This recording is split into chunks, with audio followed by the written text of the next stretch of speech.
वाढवलं ना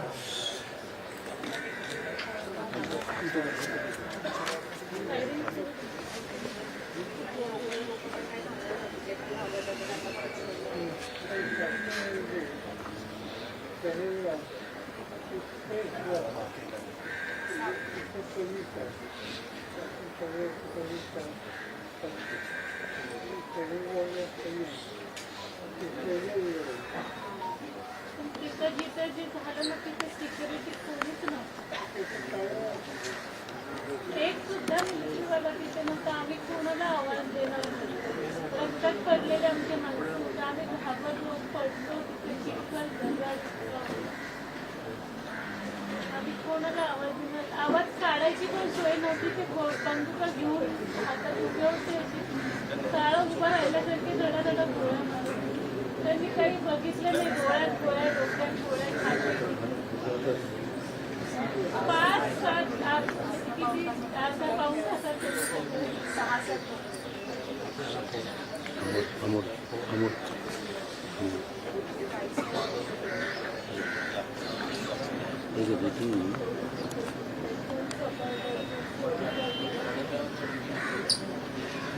कुठे बघणार माझ्या नवऱ्याला.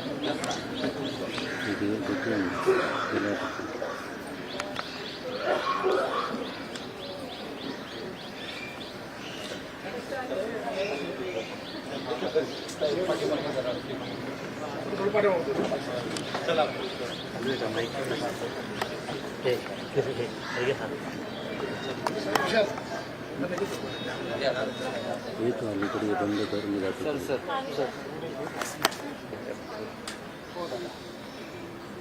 अंडी बंद करू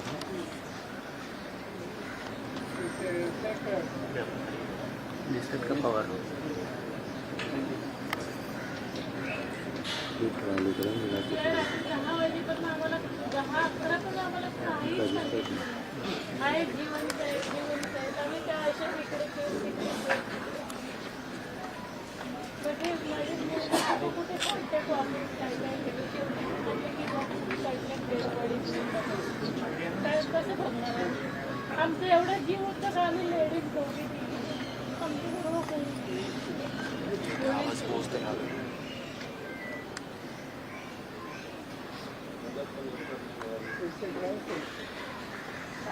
येतो आवाज येतो. पुसेगाव भूत म्हणून गाव आहे. आता नव्हता आवाज. ते सगळ्यात आमची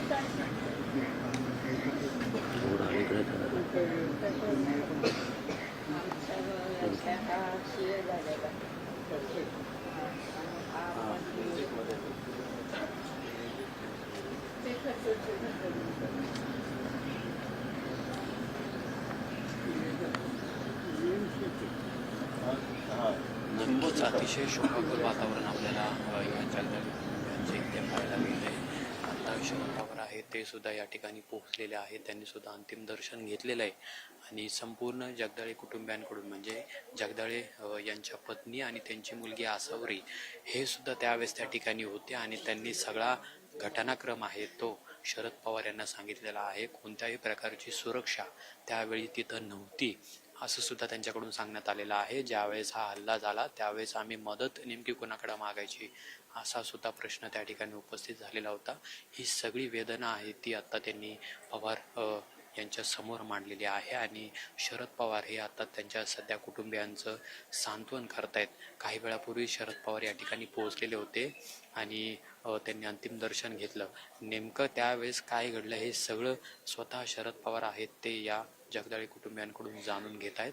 परवा जो पहलगाम इथे दहशतवादी हल्ला झाला त्याच्यामध्ये संतोष जगदाळे आणि त्यांचे मित्र कौस्तुभ गणबुटे यांना गोळ्या झाडण्यात आलेल्या होत्या आणि त्यामध्ये त्यांचा दुर्दैवी मृत्यू झाला आणि आज पहाटे त्यांचं पार्थिव हे पुण्यामध्ये आणण्यात आले आणि आता त्यांच्या घरामध्ये हे पार्थिव ठेवण्यात आलेलं आहे. पूर्णपणे या कर्वेनगर परिसरामध्ये एक शांतता पसरलेली आहे. शोकाकुल असं वातावरण झालेलं आहे आणि आता शरद पवार आहेत ते त्यांच्या कुटुंबियांसोबत चर्चा करतायत. नेमकी तिथली परिस्थिती काय आहे हे सुद्धा शरद पवार आहेत ते जाणून घेतात, कारण की शरद पवार हे सुद्धा केंद्रीय मंत्री राहिलेले आहेत, केंद्रीय संरक्षण मंत्री ते राहिलेले आहेत आणि त्यामुळे त्यांना याचा सगळा अनुभव आहे तो सुद्धा आपल्याला माहिती आणि हे सगळे अनुभव आहेत ते स्वतः शरद पवार हे सुद्धा त्यांना सांगतात. त्याचबरोबर कुटुंबीय आहे हे सुद्धा त्यांचं सगळं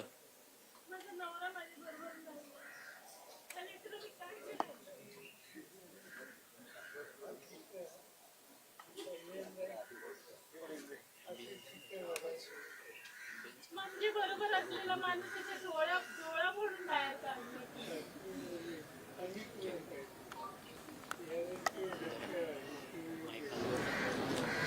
ते लोक रडले आमच्यासाठी सगळ्यांसाठी, तिथली लोक त्यांना वाईट वाटलं कारण त्यांचं आता टुरिस्टवरती चाललं आणि यांनी सगळ्या टुरिस्टवर हल्ला केला. तिथले ऑफिसर सुद्धा रडले आमच्यासाठी, त्यांनाही वाईट वाटलं की काय तुम्ही खरंच लोकांची बंद करा, तुम्ही कायमचा बंदोबस्त करा, नाही तर त्यांचं काहीतरी तरी करा. माणसांची जीव खूप होण्यात अख्खी फॅमिली ते 27 लोकांना मारतो, 27 फॅमिली उद्ध्वस्त, 27 फॅमिली काय. आज माझं आयुष्य पूर्ण खराब झालं. मी माझ्या माणसाला उघडून बघू शकत नाही. विचार करा, कालपासून मला त्याचा चेहरा दिसला नाही. तिथेही आम्हाला दाखवलं नाही त्यांनी, तिथेही आम्हाला काही करून दिलं नाही.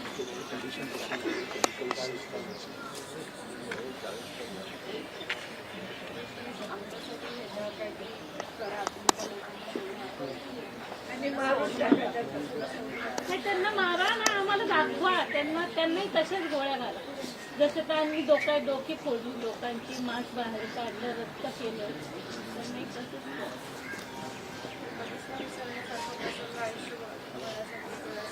लहान लहान मुलं होती त्यांच्या समोर त्यांच्या वडिलांना गोळ्या घातल्या, ती रडत होती आमच्या समोर.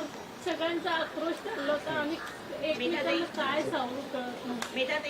वरनं येताना आमची अवस्था झाली, आम्ही त्या चिखलात पडलो. डब्या माझे पाय दोन्ही मला उभं राहत.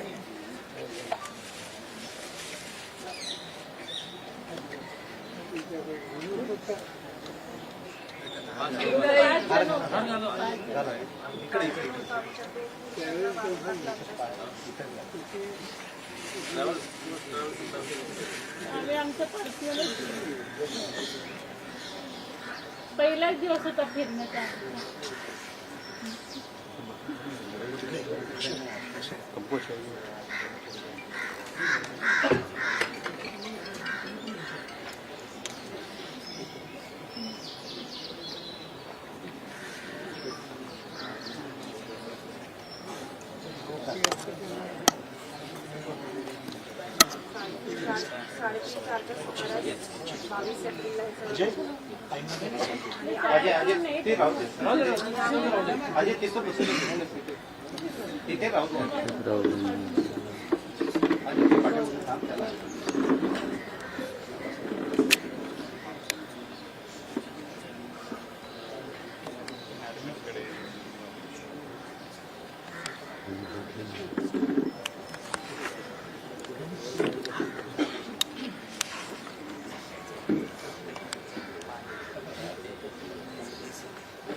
आणि ते लोक पळून गेले शहराला आणि रायफल घेऊन ही माणसं हे बघून नाही हां नीचे कर.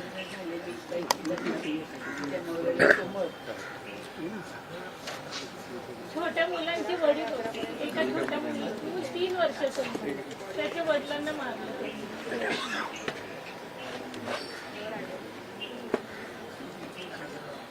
एक सुद्धा सिक्युरिटीचं रस्त्यावर तुम्ही ठेवलं आणि पॉईंटवर एक सुद्धा माणूस नाही. एक आम्हाला कळतंय पूर्ण शरीर उपचार चालू आहे. लागणार नाही ना शरीर उपचारादरम्यान तर काहीतरी सलाईन वगैरे चालू आम्ही केलेलं नव्हतं. त्यांना जसं खाली आणलं होतं